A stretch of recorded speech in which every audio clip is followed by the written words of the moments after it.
আসসালামু আলাইকুম। ষষ্ঠ শ্রেণীর সকল শিক্ষার্থীকে বাংলাদেশ ও বিশ্ব পরিচয় ক্লাসে স্বাগত জানাচ্ছি। আমি নুসরাত বিনতে আলম। তোমাদের আজকে আমি প্রথম অধ্যায় থেকে পাঠ 9 এবং 10 নিয়ে আলোচনা করব। তোমাদের সাথে অধ্যায় 1 নিয়ে আগের ক্লাসগুলোতে 8 পর্যন্ত পাঠ 8 পর্যন্ত আলোচনা শেষ হয়েছিল, যেখানে আমরা প্রাচীন বাংলাদেশের বিভিন্ন গৌরবের বিষয়সমূহ নিয়ে আলোচনা করেছি। আজকে আমরা আলোচনা করব মধ্যযুগ ও আধুনিক যুগ নিয়ে। প্রথমে মধ্যযুগ। মধ্যযুগে বাংলাদেশের অবস্থা সম্পর্কে এবং কবে থেকে মধ্যযুগ শুরু হয়েছিল এবং কখন গিয়ে এর সমাপ্তি ঘটে, এগুলো আমাদের আজকে আলোচ্য বিষয়। মধ্যযুগে বাংলাদেশ। মুসলমানদের শাসন ক্ষমতা লাভের পর থেকে বাংলাদেশে মধ্যযুগের সূচনা হয়। যখন থেকে পাল বা সেন, গুপ্ত, মৌর্য এরা তো ছিল সব কোন যুগের রাজা? এরা ছিল সব প্রাচীন যুগের রাজা। এদের শাসনামল যখন শেষ হলো, তারপর থেকে বাংলাদেশে শুরু হয়েছিল মুসলমানদের শাসন।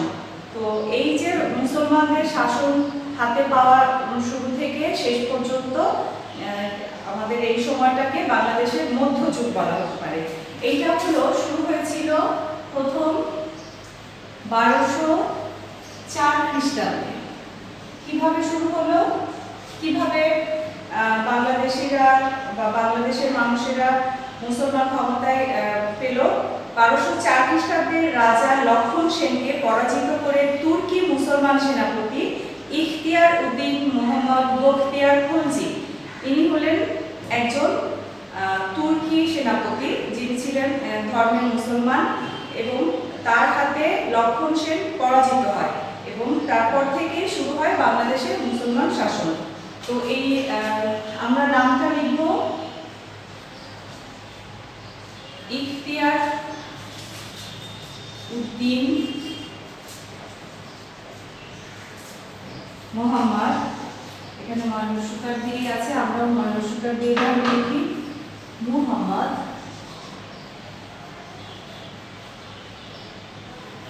বখতিয়ার। তোমরা দেখতে পাচ্ছ তো, বখতিয়ার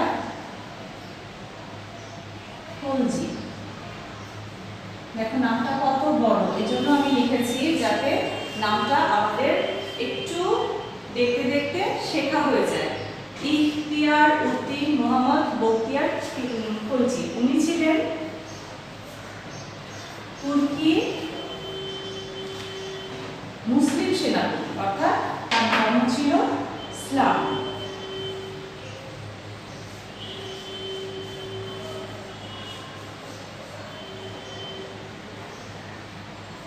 ইনি লক্ষণ সেনকে পরাজিত করে 1204 খ্রিস্টাব্দে বাংলাদেশে মুসলিম শাসন শুরু করেন। পর্যায়ক্রমে তুর্কি মুসলমান সেনাপতিরা সারা বাংলাদেশে মুসলিম শাসন বিস্তার করতে থাকে। উনি প্রথম যখন বাংলাদেশকে মুসলিম শাসনে আনলেন, তারপর থেকে তুর্কির আরও বিভিন্ন সেনাপতিরা বাংলাদেশে আসতে শুরু করলো এবং তাদের শাসন বিস্তার করতে থাকে। হ্যাঁ, এর আগেই ভারতে মুসলমানদের শাসন প্রতিষ্ঠিত হয়েছিল, অর্থাৎ এই যে 1204 খ্রিস্টাব্দে যখন বাংলাদেশে মুসলিম শাসন প্রতিষ্ঠিত হলো, এর আগে থেকেই কিন্তু ভারতে মুসলমানদের শাসন প্রতিষ্ঠিত হয়ে গিয়েছিল।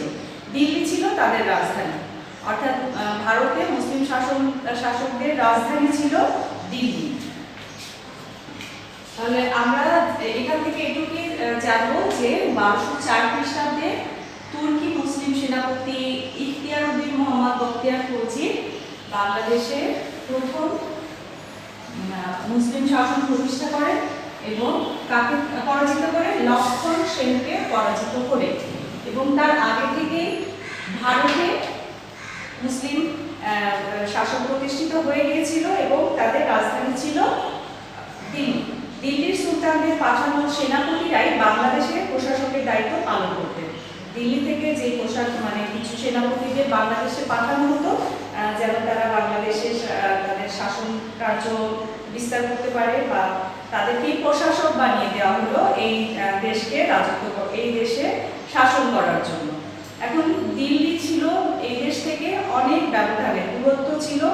অনেক বেশি, যার ফলে যাতায়াত ব্যবস্থাও যেহেতু অত ভালো ছিল না, তো এই প্রশাসকরাই মনে করলেন যে তারা স্বাধীনভাবে এই রাষ্ট্র পরিচালনা করবেন বা রাজ্য পরিচালনা করবেন। দিল্লির সুলতানদের পাঠানো সেনাপতিরাই যেহেতু বাংলাদেশের প্রশাসকের দায়িত্ব পালন করত এবং এই দিল্লি আর বাংলাদেশের মধ্যে দূরত্ব বেশি থাকার ফলে, যোগাযোগ ব্যবস্থাও ভালো না থাকার ফলে তারা ভাবলো যে বাংলাদেশ এমনিতেই অনেক ধন সম্পদে সমৃদ্ধ, নিজেরাই চাইলে স্বাধীনভাবে দেশ পরিচালনা করতে পারে বা রাজ্য পরিচালনা করতে পারে। ধন সম্পদে ভরা দেশটিতে দিল্লির সুলতানের অধীনে প্রশাসক না থেকে স্বাধীনভাবে শাসন পরিচালনার ইচ্ছায় শাসকেরা দিল্লির সুলতানের বিরুদ্ধে স্বাধীনতা ঘোষণা করতেন বলেছে, অর্থাৎ তারা প্রায়ই এমন করতেন যে স্বাধীনতা ঘোষণা করত, তাদের কারো অধীনে আর থাকতে চাইত না। এই খবর দিল্লিতে গেলে বিদ্রোহীদের দমন করার জন্য সৈন্য পাঠানো হতো। এভাবে কখনো পরাজয়ের কখনো জয়ের মধ্য দিয়ে চলতে চলতে একসময় পুরো বাংলাদেশ স্বাধীন হয়ে যায়। অর্থাৎ দিল্লির অধীনে তখন আর বাংলাদেশ থাকে না। কখনো দিল্লি থেকে সেনাপতিদের পাঠানো হতো এই যে প্রশাসকরা আছে যারা স্বাধীনতা ঘোষণা করছে তাদেরকে দমন করার জন্য, কিন্তু কখনো হয়তো দেখা যেত এদেশি প্রশাসকরা জয়ী হতো, আবার কখনো দেখা যেত দিল্লির সেনাপতিরা জয়ী হতো। তো এভাবে কখনো জয় কখনো পরাজয়, এভাবে একটা সময় পুরো বাংলাদেশই একদম স্বাধীন হয়ে গেল।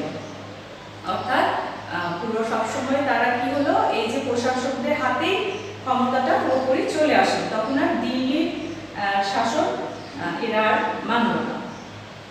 এই স্বাধীনতা টিকে থাকে 1338 খ্রিস্টাব্দ থেকে 1538 খ্রিস্টাব্দ পর্যন্ত।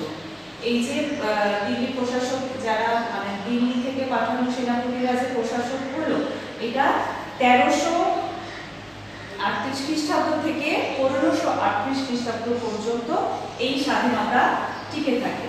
1338 থেকে 1538 খ্রিস্টাব্দ পর্যন্ত এটা কাদের স্বাধীনতা ছিল? মুসলিম স্বাধীনতা। হ্যাঁ, এরপর কি বলছে যে ইলিয়াস শাহী এবং হোসেন শাহী নামে দুটি শাসক পরিবার স্বাধীনভাবে এই 200 বছর বাংলাদেশ শাসন করে। অর্থাৎ ইলিয়াস শাহী এবং হোসেন শাহী এই দুজন শাসকের পর্যায়ক্রমে তাদের উত্তরাধিকারী যারা ছিলেন তারা তাদের এই পরিবার স্বাধীনভাবে 200 বছর, এই যে 1538 খ্রিস্টাব্দ পর্যন্ত এই দুজন শাসকের নাম আমরা দিচ্ছি।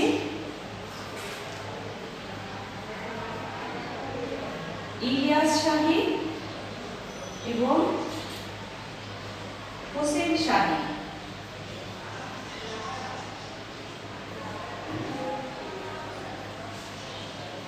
এবং এনাদের পরিবার, এরাই এই 200 বছর ধরে এদেশকে স্বাধীনভাবে শাসন করতে থাকে। এর মধ্যে 1526 খ্রিস্টাব্দে দিল্লির সুলতানি শাসনের অবসান হয়।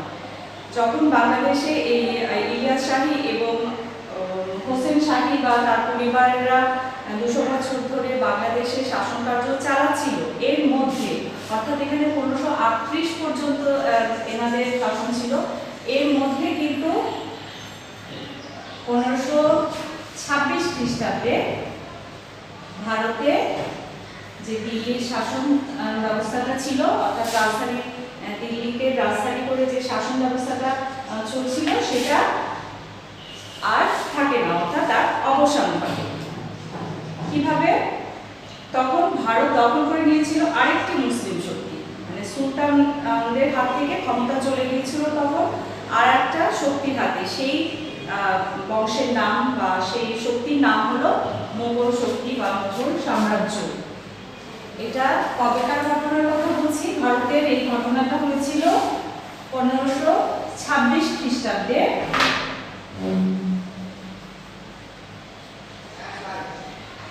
মোগল শক্তি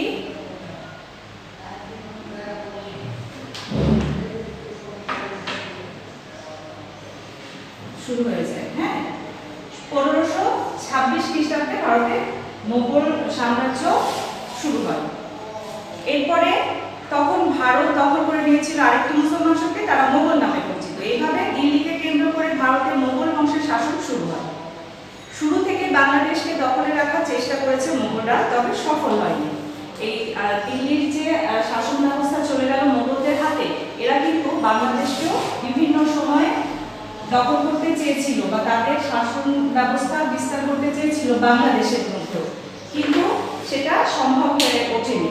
কারণ আমাদেরকে সাহায্য করেছিল বা বাংলাদেশের মানুষকে তখন সাহায্য করেছিল আফগান বংশের কিছু মুসলমান শাসকেরা। কি বলা হচ্ছে এখানে দেখো, সফল হয়নি মোগলরা কেন? আফগান বংশের মুসলমান শাসকরা কিছুকাল বাংলাদেশের স্বাধীনতা টিকিয়ে রাখেন, কিছুকাল তাদের সহায়তা এই দেশের স্বাধীনতা টিকে থাকে। এর সময় বিহার অঞ্চলে আফগানদের জমিদারি ছিল, মানে ভারতের একটা অংশে দেখা গেছে যে আফগানদের জমিদারি ছিল। আফগানদের বিখ্যাত নেতা শের শাহ সুর মোগলদের হাত থেকে বাংলাদেশকে রক্ষা করেন। তাহলে যে আফগান নেতা, তার নাম আমরা লিখব, আফগান নেতা যার নাম ছিল হলো শের খান সুর, শের খান সুর। ইনি কি করেছেন? মোগলদের হাত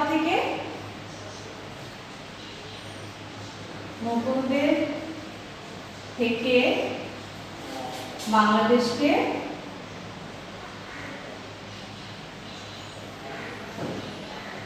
রক্ষা করেছিলেন।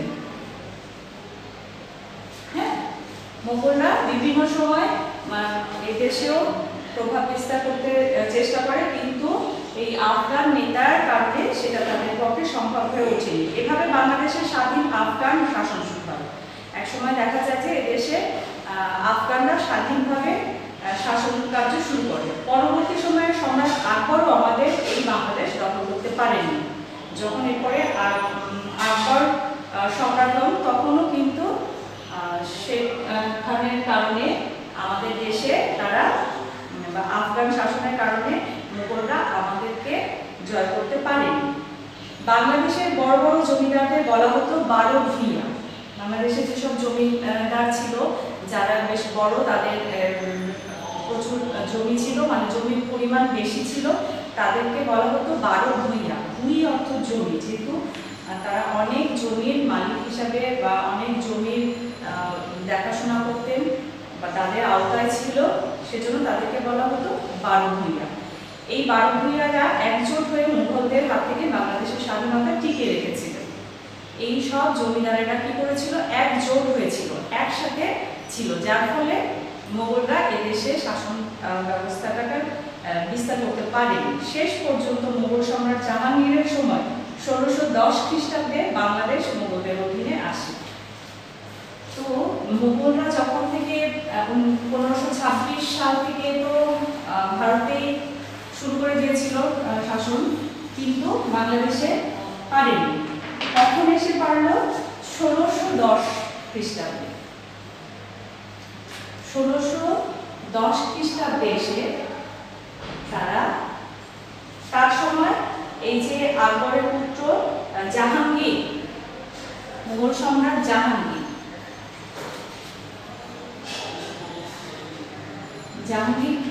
মোগল সম্রাট জাহাঙ্গীর কি করলো? এই দেশকে তাদের অধীনে আনলো। স্বাধীনতা হারিয়ে এবার বাংলাদেশ মোগলদের অধীনে একটি প্রদেশে পরিণত হলো। এখন আর তাদের নিজস্ব স্বাধীনতা থাকলো না, তাই তারা মোগলদের একটা প্রদেশ, মানে একটা ছোট অংশ হিসাবে তারা প্রদেশে পরিণত হলো। এদেশে পরোক্ষভাবে মোগল শাসন চলে 1757 খ্রিস্টাব্দ পর্যন্ত। এরপরে মোগলদের পর্যায়ক্রমে বিভিন্ন মোগল রাজারা আসে এবং তাদের আত্মীয় পরিজনদের হাতেই থাকে এই রাজত্ব। এরপরে গিয়ে এটা সমাপ্তি ঘটে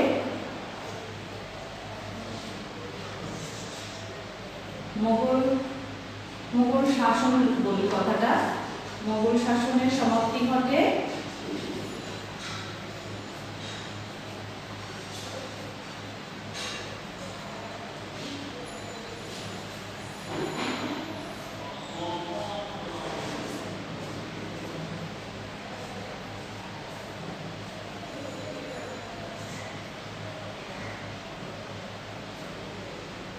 1757 সালে বা খ্রিস্টাব্দে।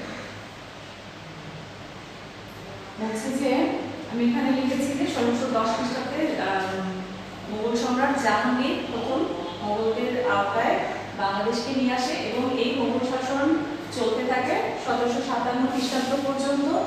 পরোক্ষভাবে হলেও তাদের হাতে এই ক্ষমতা ছিল 1757 সাল পর্যন্ত। তো তারপরে আবার ব্রিটিশদের হাতে ক্ষমতাটা চলে যায় বিভিন্ন চড়াইয়ের মাধ্যমে। এখন তাহলে মধ্যযুগ, বাংলাদেশের মধ্যযুগটা কত সাল পর্যন্ত বা কত সাল থেকে শুরু হয়ে বা কোন আমল থেকে শুরু করে হয়েছে সেটা আমরা একটু সহজ কথায় লিখে রাখবো যেন আমাদের এটা মনে থাকে। এখানে বইও আছে। সুলতানি থেকে মোগল পর্ব পর্যন্ত বাংলাদেশের মুসলমানদের শাসনকাল মধ্যযুগ নামে পরিচিত। তাহলে মধ্যযুগ কোনটা? মধ্যযুগ হলো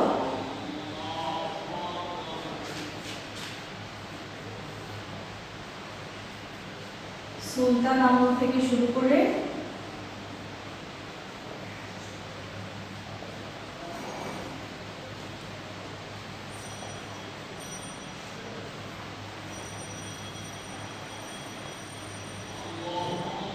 মোগল আমল পর্যন্ত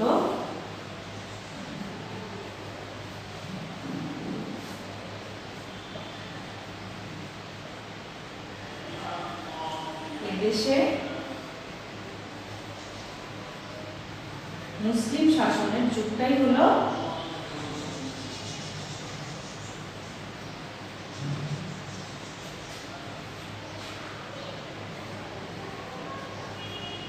মধ্যযুগ। তাহলে আমরা দেখতে পাচ্ছি যে প্রথম যখন সুলতানদের মাধ্যমে বাংলাদেশের মুসলিম শাসন শুরু হলো, সেই থেকে শুরু করে মোগল আমল পর্যন্ত যে যুগ বা এদের শাসন আমল পর্যন্ত যে যুগ সেটাই হলো মধ্যযুগ। তাহলে আমরা বাংলাদেশের মধ্যযুগ বলতে কি বুঝবো? সুলতান আমল থেকে শুরু করে মোগল আমল পর্যন্ত এদেশের মুসলিম শাসনের যুগটাকেই আমরা বুঝবো মধ্যযুগ। এরপরের অংশটাকে আমরা বাংলাদেশের আধুনিক যুগ বলতে পারি। এরপরের যুগটা হলো বাংলাদেশের আধুনিক যুগ। আধুনিক যুগে বাংলাদেশ।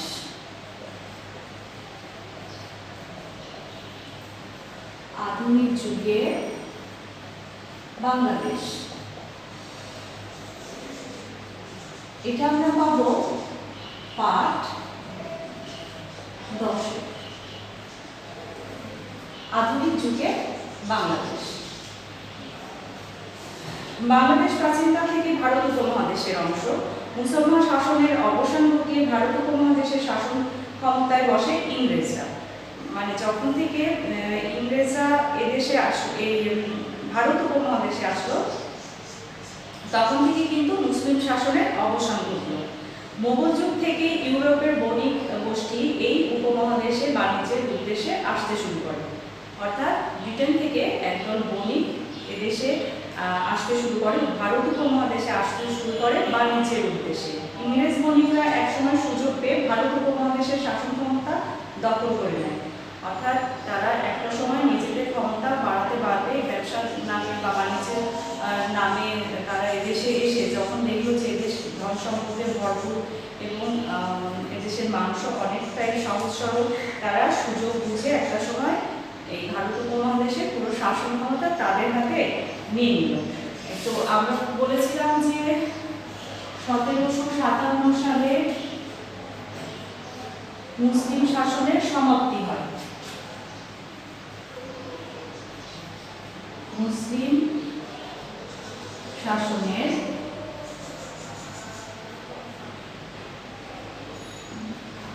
সমাপ্তি ঘটে। কিভাবে ঘটে? এই ইংরেজদের মাধ্যমে। কিন্তু অর্থাৎ ইংরেজরা এখান থেকে শুরু হলো ইংরেজদের শাসন। মুঘল যুগ থেকে ইউরোপের বণিক গোষ্ঠী, অর্থাৎ ইউরোপ থেকে একদম বণিক গোষ্ঠী এই উপমহাদেশে বাণিজ্যের উদ্দেশ্যে আসতে শুরু করে। ইংরেজ বণিকরা একসময় সুযোগ পেয়ে ভারত উপমহাদেশে শাসন ক্ষমতা দখল করে নেয়। ভারত উপমহাদেশে ইংরেজ শাসন চলে 1947 খ্রিস্টাব্দ পর্যন্ত। তাহলে এই সময় থেকে শুরু করে 1757 থেকে শুরু করে 1947 পর্যন্ত এই সময় এটা হলো প্রায় 200 বছর। এই সময় কারা ছিল এদেশের, ভারত উপমহাদেশে? ব্রিটিশরা, ব্রিটিশ শাসন। এই 200 বছর ছিল ব্রিটিশদের শাসন। এই ব্রিটিশ শাসন আবার দুই ভাগে বিভক্ত ছিল।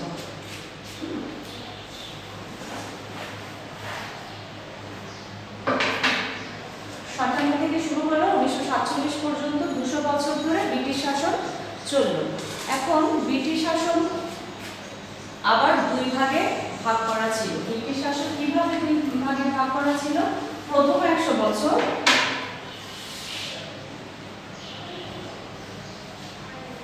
একটা কোম্পানি ছিল ওই ইংরেজ বণিকদের, সেই কোম্পানির হাতে ছিল শাসন। ভারত উপমহাদেশের ইংরেজ শাসন চলে 1947 খ্রিস্টাব্দ পর্যন্ত প্রায় 200 বছর। প্রথম দিকে শাসন করে ইস্ট ইন্ডিয়া কোম্পানি নামের একটি বণিক প্রতিষ্ঠান।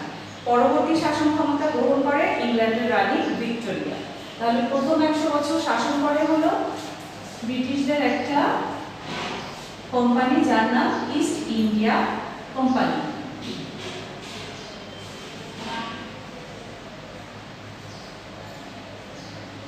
আর তারপরে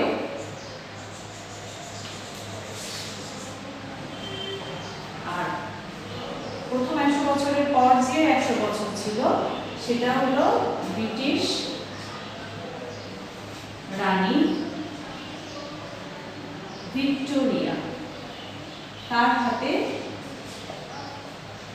ক্ষমতা, মূল ব্যাপারটা চলে যায়, মূল ক্ষমতা চলে যায় তার হাতে। তবে তিনি শাসন কার্যটা এই বণিকদের দিয়ে করতেন।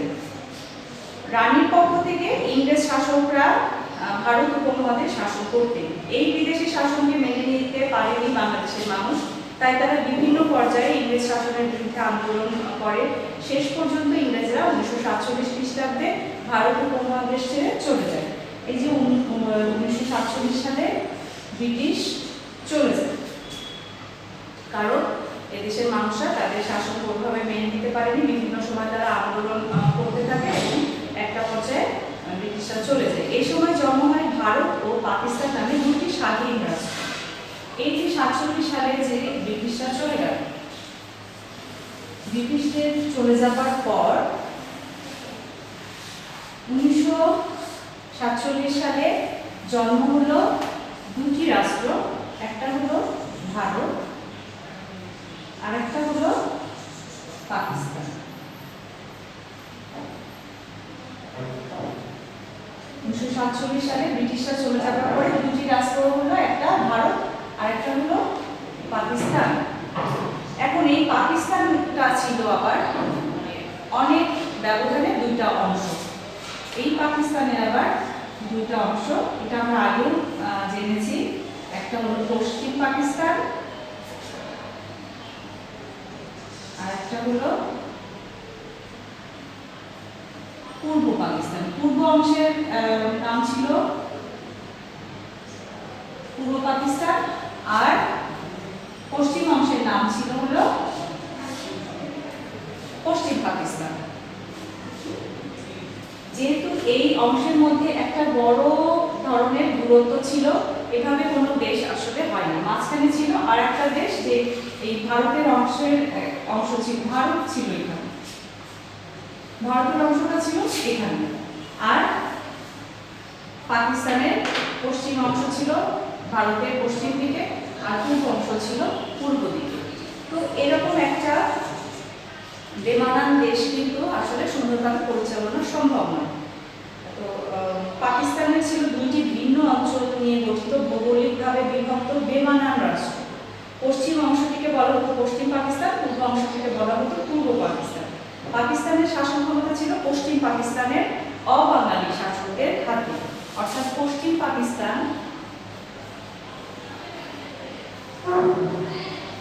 এর বাসিন্দারা ছিল উর্দু ভাষাভাষী। এদের ভাষা ছিল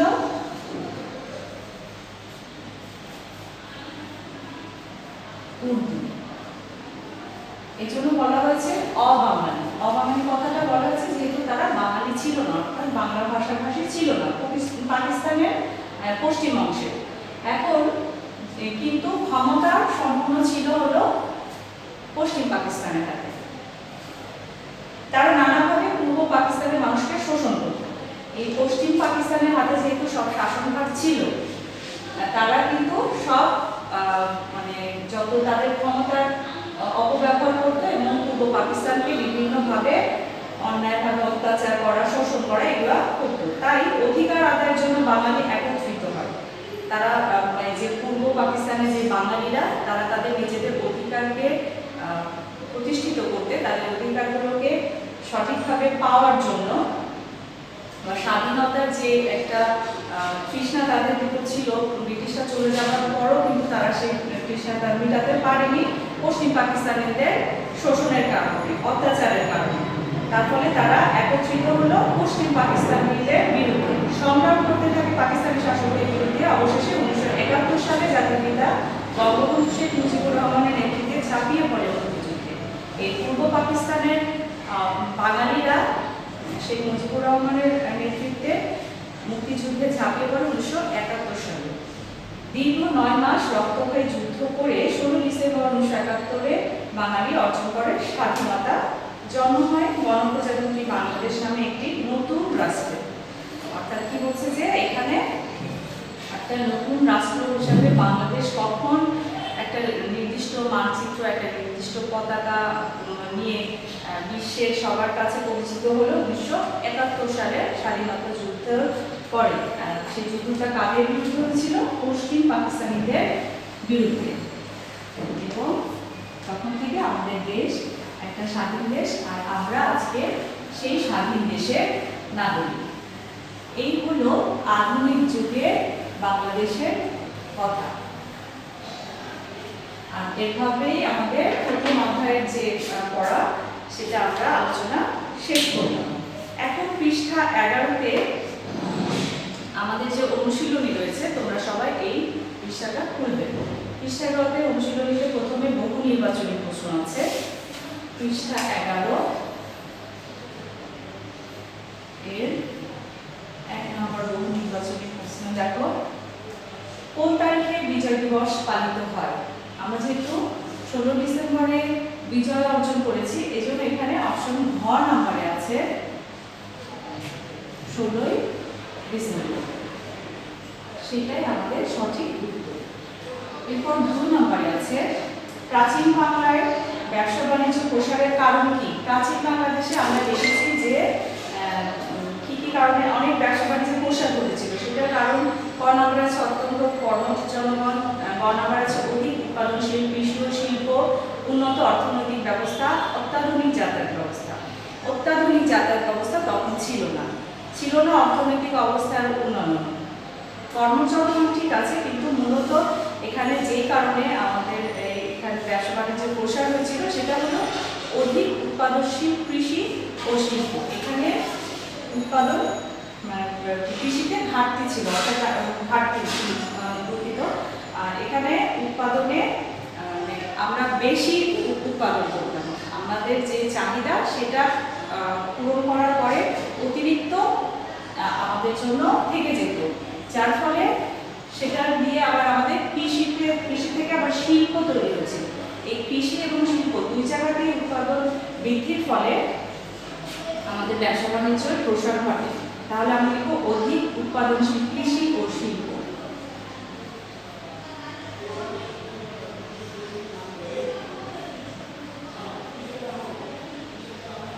কৃষি ও শিল্প, এটা হলো আমাদের 2 নম্বর প্রশ্নের উত্তর। এখানে একটা উদ্দীপক দেওয়া আছে, সেখানে 2টি তথ্য দেওয়া আছে। তথ্য 1-এ আছে নরসিংদীতে মাটি খনন করে পাথর ও কাঠের তৈরি হাত কুঠার, বাটালি, তীরের ফলা পাওয়া গেছে। আর 2 নম্বর তথ্যে আছে ঢাকার একটি বিদ্যালয়ের ষষ্ঠ শ্রেণীর শিক্ষার্থীরা সভ্যতার নিদর্শন দেখার জন্য বগুড়া ও নরসিংদীতে শিক্ষা সফরে যায়। এখন 3 নম্বর প্রশ্নে বহু নির্বাচনী প্রশ্নটা আমাদের এই উদ্দীপক উদ্দীপক থেকে বুঝে উত্তর দিতে হবে। তথ্য একে আছে এক যুগকে নির্দেশ করে। তথ্য একে কোন যুগকে নির্দেশ করছে? দেখো এখানে নরসিংদীতে মাটি খনন করে পাথর, কাঠে তৈরি হাত কুঠার, বাটালি, তীরের ফলা পাওয়া গেছে। এগুলো কোন যুগের কথা? এখানে আছে মধ্যযুগ, আধুনিক যুগ, প্রাগৈতিহাসিক যুগ, তাম্রপ্রস্তর যুগ। আমরা জানি এখানে প্রাগৈতিহাসিক যুগ বা প্রস্তর যুগকে উল্লেখ করা হয়েছে, তাই এখানে উত্তর হবে ঘ। 4 নম্বর আছে তথ্য 1-2 এর স্থানে শিক্ষার্থীরা পর্যবেক্ষণ করবে। এখানে যদি শিক্ষা সফরে যায় তাহলে এই যে প্রথম স্থানগুলোতে যদি যায় সভ্যতার নিদর্শন দেখার জন্য, সেখানে তারা কি কি পর্যবেক্ষণ করবে? কুন্দ্রনগরের লিপি, নানা রকম প্রাচীন হাতিয়ার, বিদেশে রপ্তানিকৃত শস্য ভাণ্ডার। এখানে আমরা যে বিষয়টা পেয়েছি, একটা হলো তারা গিয়েছিল বগুড়া, মহাস্থানগড়ে এবং নরসিংদীতে। তো সেখানে মহাস্থানগড়ে কুন্দ্রনগরের লিপিটা পাওয়া গিয়েছে এবং নানা রকমের প্রাচীন হাতিয়ারগুলো পাওয়া গিয়েছে নরসিংদীতে। তো এই দুটা জিনিস তারা দেখবে। শস্য ভাণ্ডার কিন্তু বিদেশে রপ্তানিকৃত কি কি শস্য ভাণ্ডার সেটা তারা এখানে দেখবে না। তাহলে আমরা 1 এবং 2 কে সঠিক উত্তর ধরতে পারি, অর্থাৎ যেটা আছে 4-এর ক নম্বরে 1 ও 2।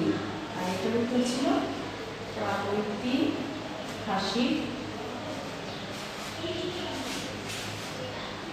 যুগ। হ্যাঁ, এবার সৃজনশীল। সৃজনশীলে কি আছে? দুইটা ছক আছে, এখানেও তথ্য 1 এবং তথ্য 2। তথ্য 1 এ দেখা যাচ্ছে প্রধান ফসল ধান, প্রচুর ধান উৎপাদন, রপ্তানিকৃত দ্রব্য, চিংড়ি, ব্যাগ। এগুলো কোন সময় আমরা বলেছিলাম? এগুলো কিন্তু আমরা প্রাচীন যুগের যে গৌরবময় অংশ, সেখানে আমরা এই বিষয়গুলো দেখেছি। সেখানে আমরা দেখেছি যে প্রাচীন বাংলার গৌরবের অংশের মধ্যে যে কৃষি, তারপরে ব্যবসা বাণিজ্য, কুটির শিল্প, এই অংশে এগুলো আমরা জেনেছিলাম পাঠ 6। আর 2 নম্বরে আছে আকাশপথে আমেরিকায় তৈরি পোশাক রপ্তানি, পাটজাত দ্রব্য বিশ্বব্যাপী প্রশংসিত। এগুলো কখনকার কথা? এগুলো কিন্তু বর্তমানের কথা, অর্থাৎ আধুনিক যুগের কথা। এখন এখানে বলছে কোন সম্রাট 50টি বৌদ্ধ বিহার নির্মাণ করেন? আমরা পাল বংশ, সেন বংশ যখন পড়েছি তখন দেখেছি যে তারা খুব পণ্ডিত ব্যক্তি ছিলেন, তারা সব বিষয়ে অনেক জ্ঞান রাখতেন এবং তারা বৌদ্ধ ধর্ম প্রচারের জন্য অনেকগুলো বৌদ্ধ বিহার নির্মাণ করেন। তারপরে আমরা দেখেছি এই বৌদ্ধ বিহারগুলোতে কারা পড়ছে, কারা পড়তে আসছে, এগুলো আমরা দেখেছি। তখন আমরা জেনেছি যে এই সময় অনেক বৌদ্ধ বিহার নির্মাণ করা হয় এবং একজন পাল রাজা তিনি 50টির মতো বৌদ্ধ বিহার নির্মাণ করেন। তো এই রাজার নাম ছিল গোপাল। এরপর আছে কি টোল বলতে কি বোঝায়? টোল হলো হিন্দু ধর্ম অবলম্বীদের বিশেষ উচ্চ শিক্ষা প্রতিষ্ঠান, অর্থাৎ আমরা যেমন বিশ্ববিদ্যালয় বলি তেমন টোল হলো হিন্দুদের বিশ্ববিদ্যালয়। সহজ কথা এটা। আসলে আমরা যদি একটু গুছিয়ে লিখতে চাই তাহলে এখানেই দেখো পৃষ্ঠা কততে ছিল, এটা পৃষ্ঠা 9 বোধ হয়। হ্যাঁ, 9 থাকবে। পৃষ্ঠা 9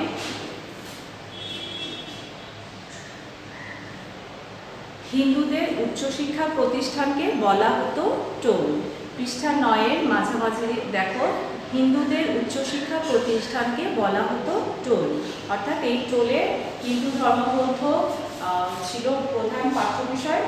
আর সংস্কৃত ভাষা শিখে এখানে টোলে চতুষ্পাঠী ছাত্ররা বা শিক্ষার্থীরা পড়তে আসতো। আজকে তাহলে এ পর্যন্তই আলোচনা শেষ করছি। পরবর্তীতে আমরা আরও একটা সৃজনশীল এই পাঠ অধ্যায় 1 থেকে আরও একটা সৃজনশীল নিয়ে আলোচনা করব এবং এই বাকি সৃজনশীলগুলো একটু তোমাদের বুঝিয়ে দিব যে কীভাবে এইগুলো দিতে হয় বা লিখতে হয়। তোমরা আপাতত এই সৃজনশীল 1 পর্যন্ত বাসায় লিখবে এবং চর্চা করবে, যেন তোমাদের বুঝতে আরও সহজ হয়। সেভাবে আমি পরবর্তী ক্লাসে আবার বোঝাবো। ঠিক আছে, তাহলে তোমরা সবাই ভালো থাকো। আজকে ক্লাস আমি এখানেই শেষ করছি।